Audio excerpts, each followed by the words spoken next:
This is the first time I sing after I came back from Eurovision. And I'm doing it on this stage, at this square. But most importantly, we need to bring our hostages back home because there is no more time left.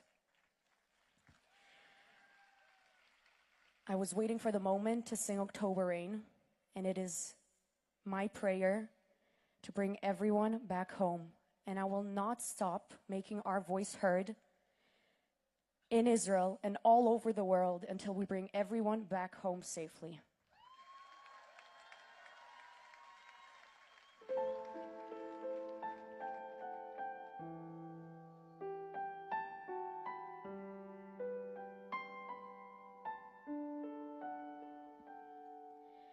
Writers of the history, stand with me, look into my eyes and see